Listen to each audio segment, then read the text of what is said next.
Namaste and welcome to another session on Cosmic Torch. In this session, I'm going to talk about Nakshatra Activation. The introduction to the Nakshatra Activation series will be covered in this video. We will have a total of at least 28 to 30 sessions on Nakshatra Activation. Today's session is going to be just the introduction.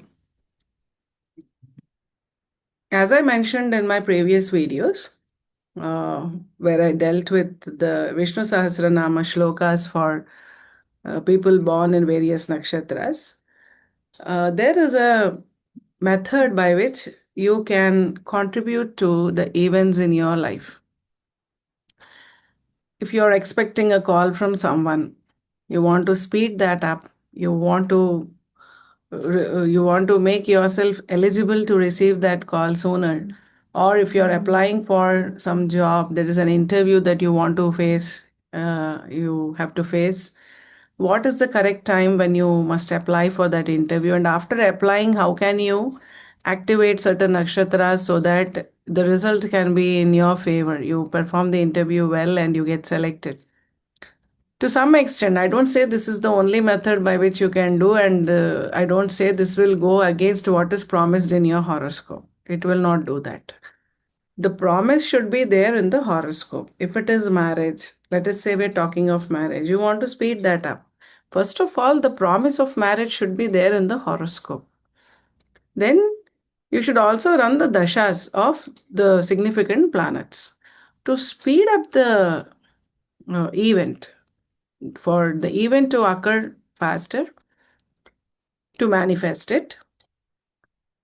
By activating certain nakshatras at certain periods of time, will speed that up. You will be able to achieve that. Similarly, if you're starting a new business, you want profits. Nobody wants to do a business for loss. So, to enhance your profits, there will be certain nakshatras when activated, your business will increase. The profits in your business will increase. Similarly, somebody is preparing for a competitive exam. This is certain nakshatra specific for people born in different nakshatras as per the birth star. And specifically in the horoscope, you must see the placement of the planets. Which planets are placed in which stars, which cusp is placed in which star, which star upon activation will give you that result is then decided, which is to coincide with the dasha lords in your dasha bhukti antra periods and the transit of moon. So all this taken together is a big subject. Today we will look at the basic information that you need to understand this nakshatra activation. So if you're watching my channel for the first time, please do subscribe and then share it among people who will be interested. This will benefit a majority of population actually. It is irrespective of the religion. This is based on the cosmic force. So it is based on the distance of the moon from the sun and the placement of different planets in different constellations during transit, and also the placement of the planets at the time of their birth.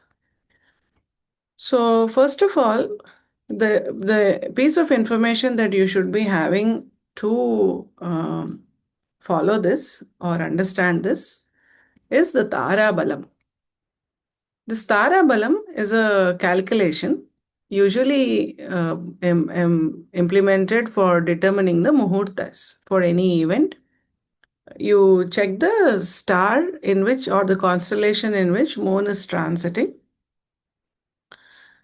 and then you calculate taking your birth star, that is the day when you were born, which was the constellation in which moon was transiting on that day, and the day you're planning an event, say it's a marriage or an exam or anything, the event that you're planning on that particular day, in which constellation is the moon transiting. Then what you calculate and then the result that you get is called the Tara Balam. So not every constellation will give you the same result. Moon transiting in different constellations will give you different results. The strength of moon varies. So for all 27 nakshatras, you have this categorization. Like for example, let us take Ashwini. If you're taking Ashwini, those who are this is the on the left side you have the Janma Nakshatra. Let us say a person is born in Ashwini Nakshatra. Moon was in Ashwini when the person was born. For an Ashwini born person, if the moon is transiting in Ashwini Nakshatra, for Ashwini born person, Ashwini is called the Janmatara. Okay. You will have two more Janmataras. Makha and Mula also will be the Janmataras for Ashwini born people. For Ashwini born person, Ashwini, Makha, Mula will be the Janmatara. How is this going to be? How is this? For if you know the sequence of nakshatras, it is Ashwini, there's a first constellation, second is Bharani, third is Kritika, next comes Rohini, Mrigashira, Ardra, Punarvasu, Pushyami, Ashlesha. So till here we have finished the first set of 9 nakshatras. So you have 3 sets of 9 nakshatras, that makes 9 threes 27 or 3 nines 27. 3 times you have 9 nakshatras. So after this Aslesha is over, again you come back to Makha. Now, those of you who know the ownership of constellations, Ashwini, Makha, Mola, all three are owned by Ketu. So for an Ashwini born person, Ashwini is the Janma Nakshatra. Similarly, for a Makha born person, Makha is the Janma Nakshatra. For a Mula born person, Mula is the Janma Nakshatra. All three, for Ashwini, Ashwini, Makha, Mula are the Janma Nakshatras. For Makha born person, Ashwini, Makha, Mula are Janma Nakshatras. For Mula born person also, Ashwini, Makha, Mula are the Janma Nakshatras. The second from the first, the birth star, is called the Sampatta Tara. So from Ashwini, the second star is Bharani. So these three are owned by Venus. Bharani, Purva Purvashada. These three nakshatras are the Sampat Taras for Ashwini, Makha and Mula born person. So this is called the Tara Balam chart. So you first take only one star as an example and then try to understand. In my previous videos, I covered only Tara Balam in one video. Those of you who have not watched my previous videos can browse and look for the Tara Balam information.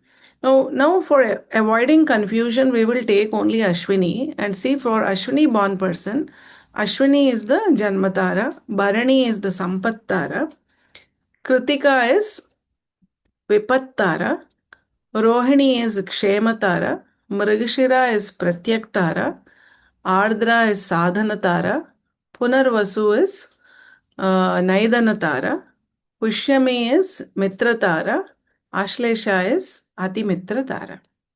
The same applies for the rest of the nakshatras given in this set. So Ashwini Makha Mula. For this Ashwini Makha Mula are the Janma Nakshatras.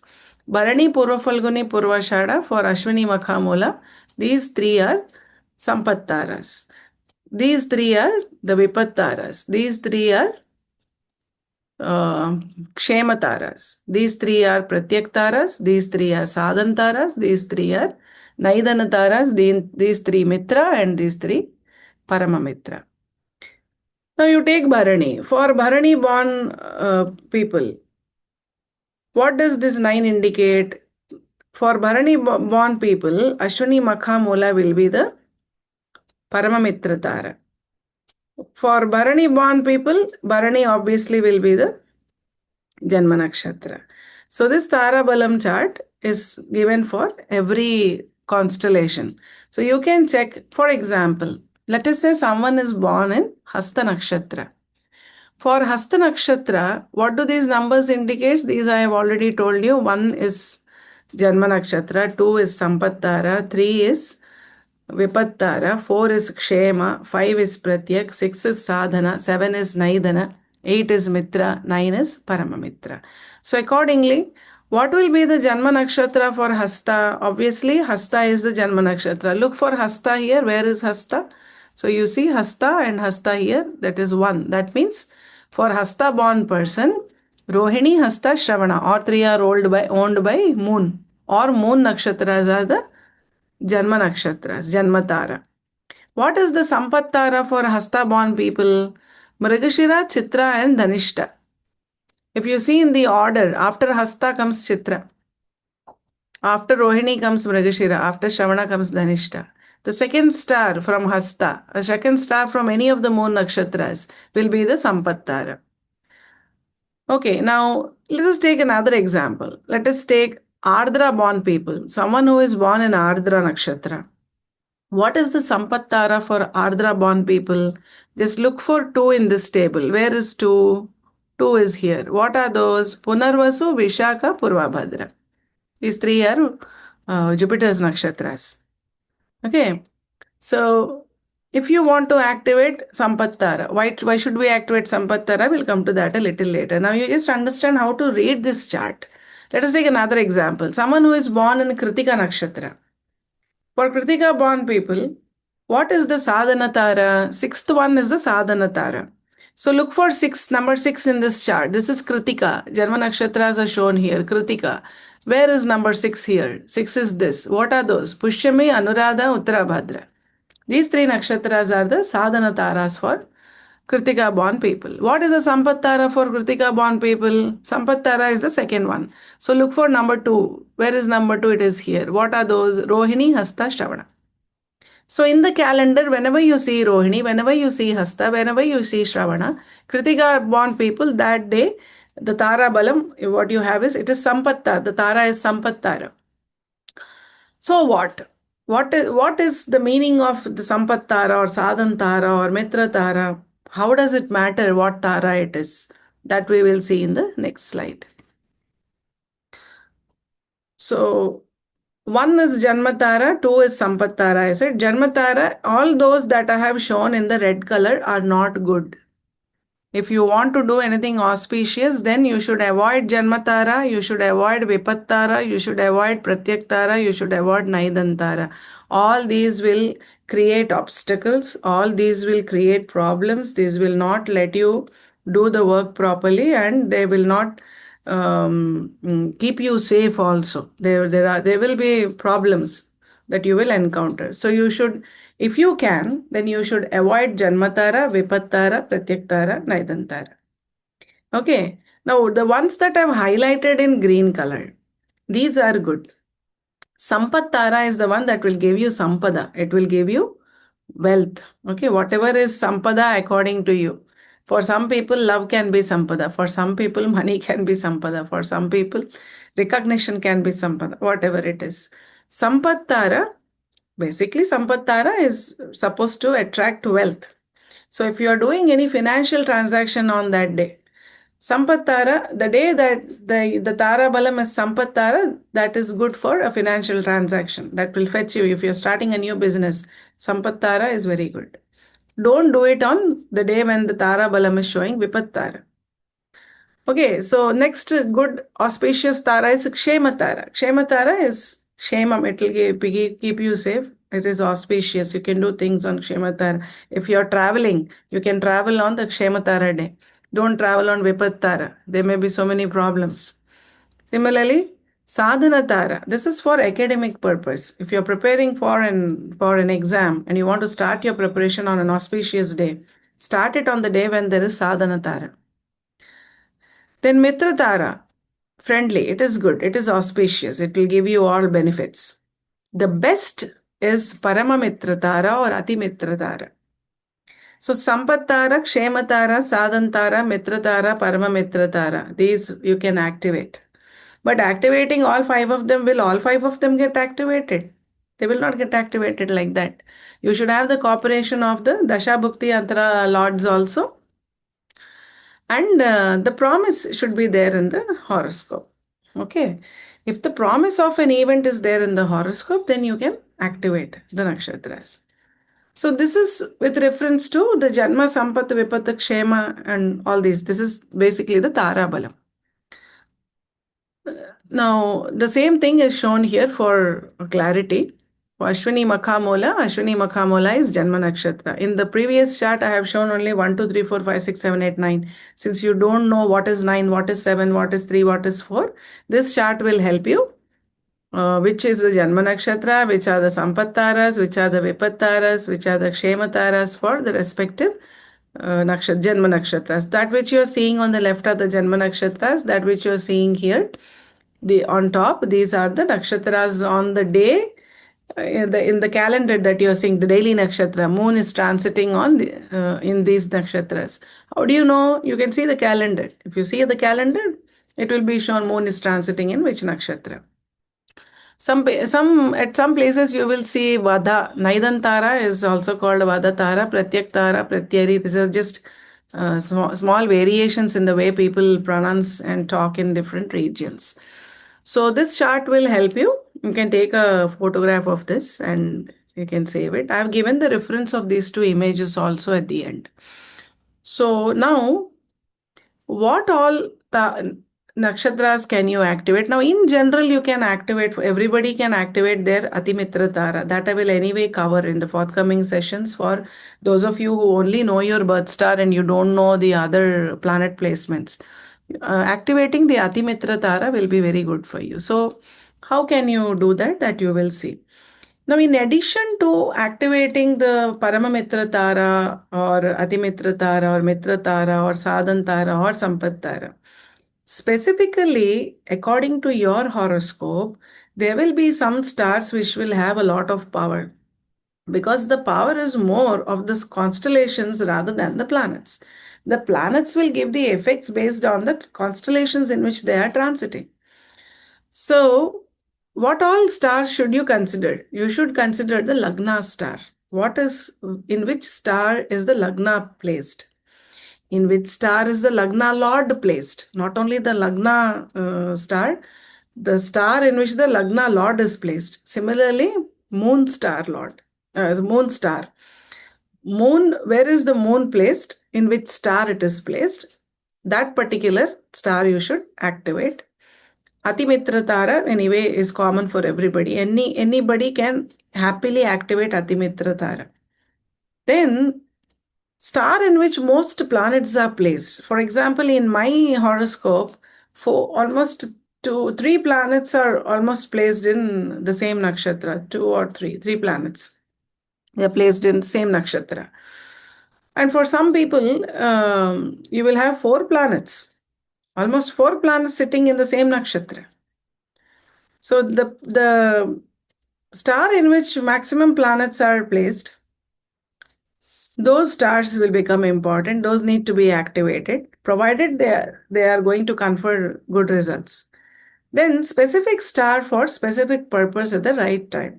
For example, you're expecting an interview letter. You want to activate the communication house. So you must look for the third cuspal star lord, which is the star lord of the third cusp.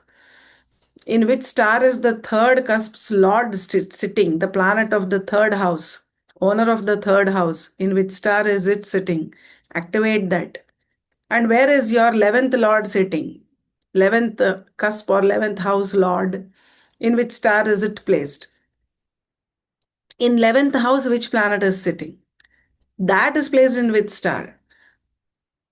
These stars respectively can be activated for a specific purpose. 311 for a communication, receiving a communication. 2711 for marriage. The stars which signify the second cusp, the ones which signify the seventh cusp, the ones which signify the 11th cusp. So 2711 for business also. So specific stars for specific purposes.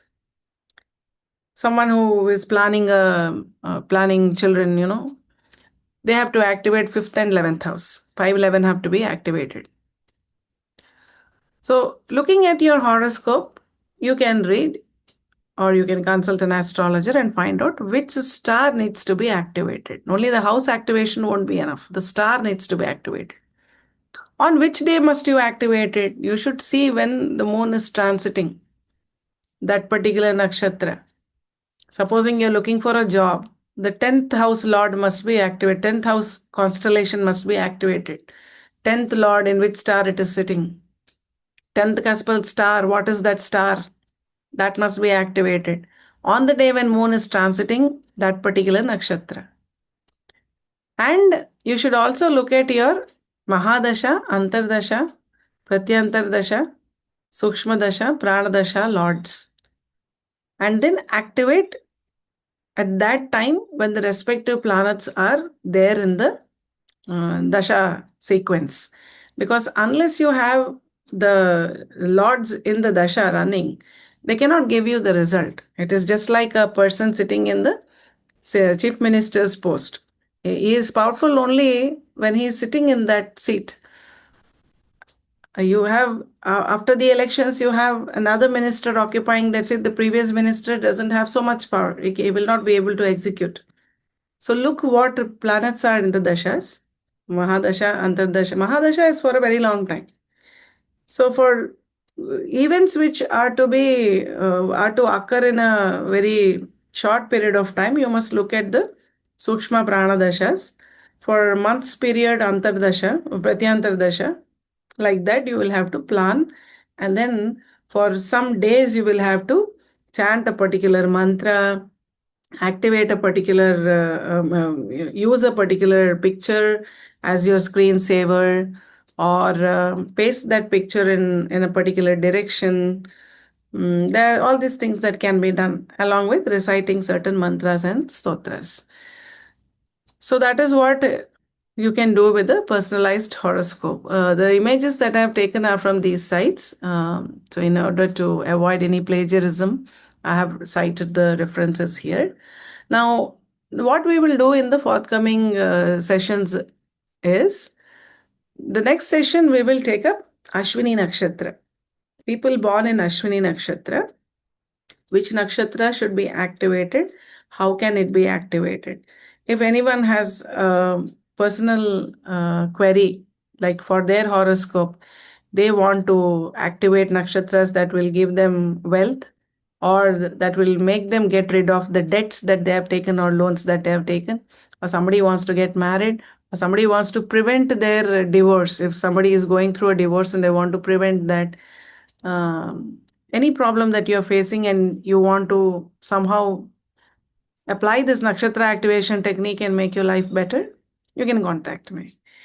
So next session will be for Ashwini born people. Please do share the information with all those who will be interested. Thanks for watching. Please subscribe to my channel, like it, and you can comment. The details are given in my about section. In the channel, I have given in the about section all details. If you want to contact me for any consultation, you're more than welcome. Thank you.